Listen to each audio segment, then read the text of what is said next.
கிறிஸ்துவுக்குள் அன்பான தேவனுடைய பிள்ளைகளே, இயேசுவின் நாமத்தில் அன்பின் வாழ்த்துக்கள்.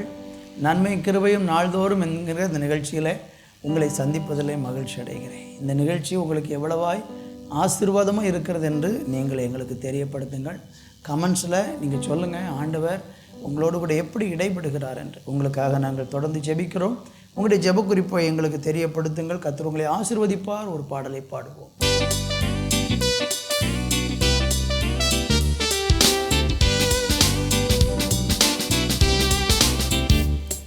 அழகாய் நிற்கும் யார் இவர்கள், திரளாய் நிற்கும் யார் இவர்கள், சேனை தலைவராம் இயேசுவின் போர்க்கரத்தில் அழகாய் நிற்கும் யார் இவர்கள், சேனை தலைவராம் இயேசுவின் போர்க்கரத்தில் அழகாய் நிற்கும் யார் இவர்கள், அழகாய் நிற்கும் யார் இவர்கள். எல்லா ஜாதியார், எல்லா கோத்திரம், எல்லா மொழியும் பேசும் மக்களாம், சிலுவையின் கீழ் இயேசு இரத்தத்தால் சீர் போராட்டம் செய்து முடித்தோர், அழகாய் நிற்கும் யார் இவர்கள், திரளாய் நிற்கும் யார் இவர்கள், சேனை தலைவராம் இயேசுவின் போர்க்கரத்தில் அழகாய் நிற்கும் யார் இவர்கள், சேனை தலைவராம் இயேசுவின் போர்த்தளத்தில் அழகாய் நிற்கும் யார் இவர்கள். வெள்ளை அங்கியை தரித்து கொண்டு வெள்ளை கொருத்தாம் ஓலை பிடித்து ஆர்ப்பரிப்பார் பிதாவின் முன்பு, ஆட்டுக்குட்டிக்கே மகிமை என்று, அழகாய் நிற்கும் யார் இவர்கள், திரளாய் நிற்கும் யார் இவர்கள், சேனை தலைவராம் இயேசுவின் போர்க்களத்தில் அழகாய் நிற்கும் யார் இவர்கள், சேனை தலைவராம் இயேசுவின் போர்க்களத்தில் அழகாய் நிற்கும் யார் இவர்கள், அழகாய் நிற்கும் யார் இவர்கள். அன்பு தெய்வமே, உம்முடைய சமூகத்தில் நாங்கள் வந்து நின்று கொண்டிருக்கிறோம். உம்முடைய பாதத்தில் நாங்கள் எங்களை அர்ப்பணிக்கிறோம். ஒரு நாள் வருகிறது, உங்கள் சமூகத்தை நாடி வந்து நிற்கக்கூடிய ஒரு மேன்மையான நாளை கர்த்தர் எங்களுக்கு வச்சிருக்கீங்க. இந்த கிருபையை தந்து எங்களை நடத்துங்க, ஆசீர்வதிங்க. இயேசுவின் நாமத்தில் பிதாவே, ஆமென், ஆமென். எனக்கு அன்பான கர்த்தருடைய பிள்ளைகளே, இந்த நாளிலே யோசுவாவின் புஸ்தகம் 3ஆம் அதிகாரம் 7வது வசனத்திலிருந்து நம்ம தியானிக்க போகிறோம். கர்த்தர் யோசுவாவை நோக்கி, நான் மோசையோடு இருந்தது போல உன்னோடு இருக்கிறேன் என்பதை இஸ்ரவேலர் எல்லாரும் அறியும்படிக்கு இன்று அவர்கள் கண்களுக்கு முன்பாக உன்னை மேன்மைப்படுத்துவேன். ஆண்டவர் யோசுவாவுக்கு சொன்ன வார்த்தையை நம்ம கவனிக்கிறோம். அழகாக சொல்லப்பட்டிருக்கிறது, இஸ்ரவேல் ஜனங்களுக்கு முன்பாக நான் மோசையோடு இருந்தது போல உன் கூட இருந்து எப்படி அந்த மோசையை மேன்மைப்படுத்தினேனோ அதே போல உன்னை நான் மேன்மைப்படுத்துவேன் என்று ஆண்டவர் யோசுவாவுக்கு சொன்னார்.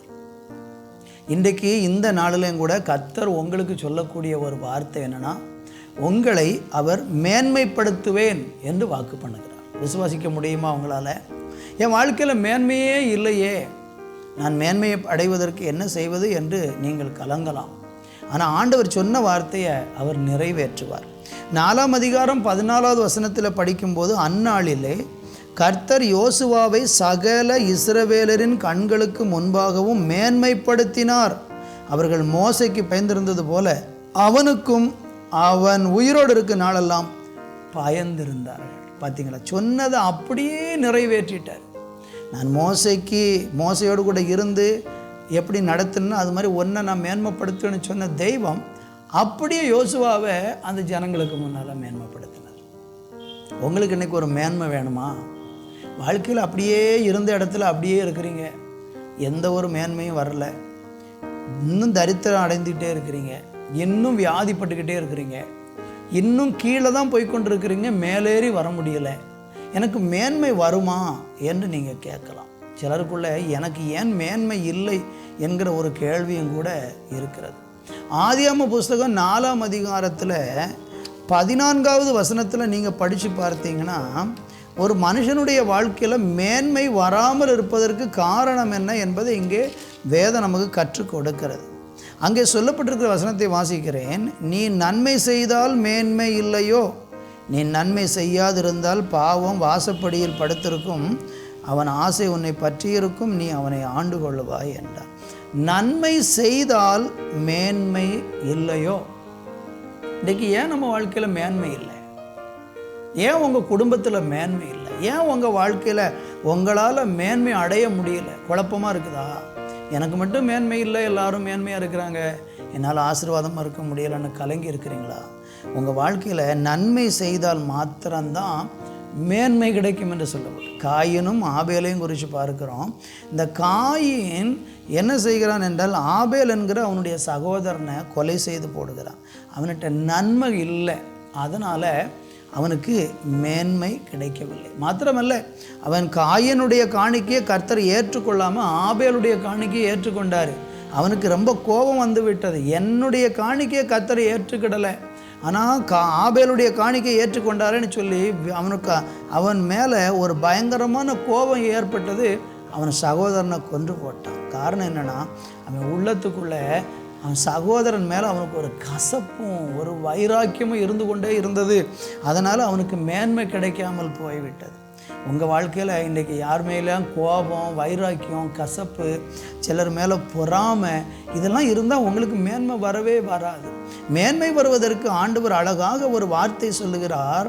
நீங்கள் நீதிமொழிகளின் புஸ்தகம் 18ஆம் அதிகாரம் 12வது வசனத்தை படித்து பாருங்கள். மேன்மைக்கு முன் தாழ்மை அப்படின்னு சொல்கிறார். மேன்மைக்கு முன்னானது தாழ்மையா?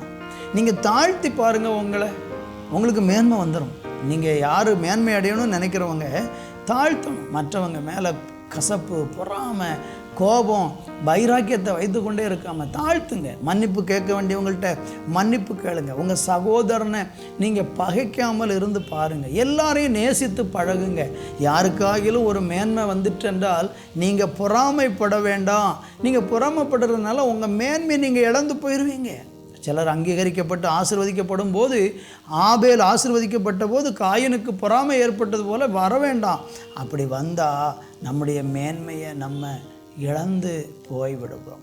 ஆதியாகம புஸ்தகம் 49ஆம் அதிகாரம் 4வது வசனத்தில் படித்து பார்த்தீங்கன்னா, ரூபனை குறித்து கர்த்தர் ஒரு வார்த்தை அங்கே சொல்லுகிறதை பார்க்கிறோம். கர்த்தர் அங்கே என்ன சொல்கிறாருன்னா, அங்கே சொல்லப்பட்டிருக்கிறது நான் வாசிக்கிறேன் கேளுங்க. தண்ணீரை போல தழும்பினவனே, நீ மேன்மை அடைய மாட்டாய். உன் தகப்பனுடைய மஞ்சத்தின் மேல் ஏறினாய், அதை தீட்டுப்படுத்தினாய், என் படுக்கையின் மேல் ஏறினானே. பார்த்தீங்களா? இங்கே ரூபனே ஆண்டவர் தண்ணீரை போல தழும்பினவனே, நீ மேன்மை அடைய மாட்டாய். எப்படி தழும்பினா? இவன் தன்னுடைய தகப்பனுடைய ஸ்தோத்திரம் மறுமனையாட்டின் இடத்துல தவறுதலாக நடந்து கொண்டான். அப்படி நடந்து கொண்டதுனால அவனுக்கு, ரூபனுக்கு மேன்மை இல்லாமல் போயிற்று. அவன் சேஷ்ட புத்திரன், அவன் தான் வீட்டுக்கு மூத்த பிள்ளை. ஆனால் அவன் கடைசி ஆளாக மாறிட்டான். ஆனால் அந்த வீட்டில் கடைசி ஆளாக யோசேப்பு இருந்தான். அவனுக்கு மேன்மை வந்தது, மேன்மை கிடைச்சது. பார்த்தீங்களா? இன்றைக்கி நீங்கள் உங்களுக்கு கீழே இருக்கிறவங்க மேலே போயிட்டாங்க, நீங்கள் மேலேருந்து கீழே போகிறீங்க. காரணம் என்ன? நம்முடைய பாவம். இவனுக்குள்ள ஒரு ரகசிய பாவம், இச்சையின் ஆவியில் அடிமைப்பட்டு இவன் வாழ்ந்திருந்தான். தகப்பனுடைய மனைவியோடு தவறாக இச்சையோடு நடந்து கொண்டதுனால அவனுடைய வாழ்க்கையில் மேன்மையை இழந்து போயிட்டான். இன்றைக்கி நம்முடைய பாவம் தான் நம்முடைய மேன்மையை இழக்க பண்ணுகிறது. நீங்கள் பாவத்தை விட்டு மனம் திரும்பி, குடியை விட்டு மனம் திரும்பி, தகாத உறவுகளை விட்டு மனம் திரும்பி, வேசித்தன பாவத்தை விட்டு மனம் திரும்பி, மற்றவர்களுக்கு விரோதமாக கோபம், வைராக்கியம், கசப்பு, இதை விட்டு நீங்கள் மனம் திரும்பி தேவன் பக்கம் வந்து பாருங்கள். யோசுவாவை மேன்மைப்படுத்தின தேவன் உங்களையும் மேன்மைப்படுத்துவார். நல்ல பிதாவே, உங்களுடைய பிள்ளைகளை நீங்கள் மேன்மைப்படுத்தணும். அந்த மேன்மைக்கு தடையாக இருக்கிற பாவ கிரியைகள் இயேசுவின் நாமத்தில் அழிக்கப்படட்டும். மேன்மை உண்டாகட்டும். ஆசீர்வாதத்தை கட்டளையிடும் இயேசுவின் நாமத்தில் பிதாவே. ஆமேன், ஆமேன்.